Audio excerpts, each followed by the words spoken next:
Hard to believe. It is about the shocking conditions of workers employed in abattoirs. Now, the workers are Romanian, Bulgarian or Spanish. They work shifts of up to 20 hours a day for little money in appalling conditions. Perhaps even more surprising, though, is that the country where they're working is actually Germany, with other countries like France and Belgium saying their abattoirs are being put out of business by the cheaper competition.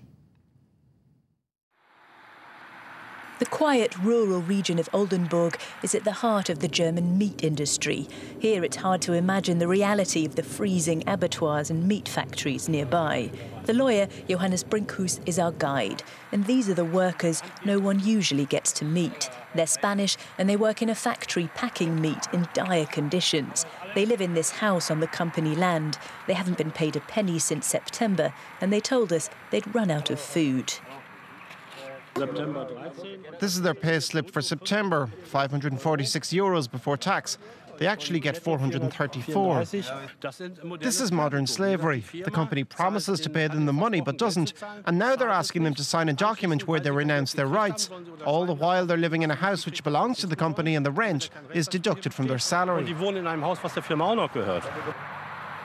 These workers are Spanish, originally from Latin America. Because of the crisis in Spain, they sought work here and now earn €3 an hour.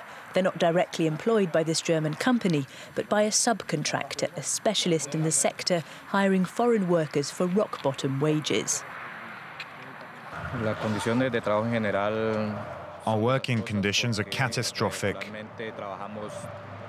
Sometimes we work 20 hours a day, sometimes 18 or 16, but the minimum is 14 hours. It's really cold in the factory. We don't have the right working clothes. It's like forced labor. We want to alert the German authorities to our situation because it's shameful. Hundreds of other Spanish workers are in the same situation as us.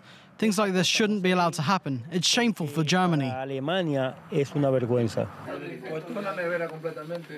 They've lived in this house since March with some Romanians and Lithuanians. There's no heating and it's very unhygienic. But this is no exception. The unions say there are at least 25,000 workers like them, slaughtering more than 40,000 pigs and hundreds of thousands of chickens every day.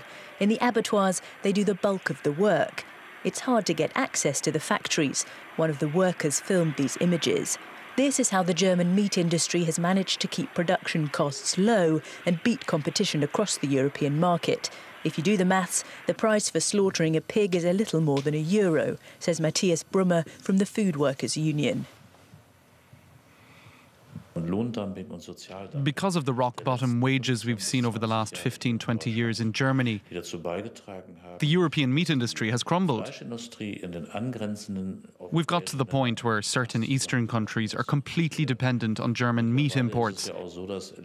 If we just stopped production, that would cause a food crisis in these countries.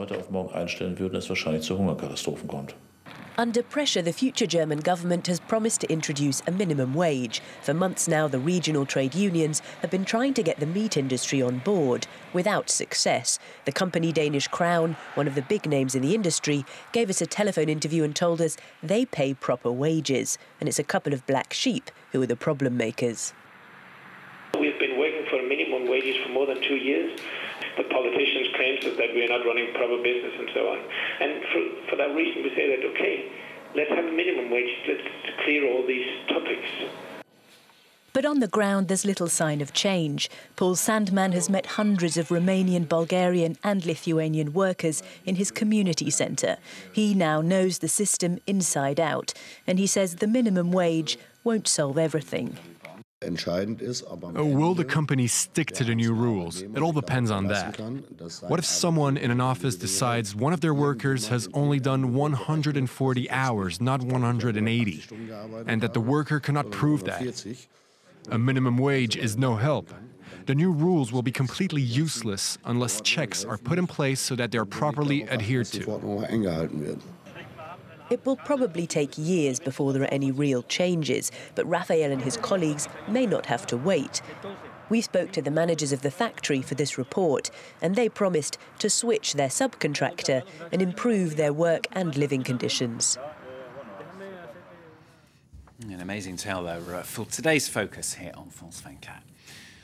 Now then, Ronaldo, Messi or Ribéry? The shortlist set for the Ballon d'Or Footballer of the Year has been announced.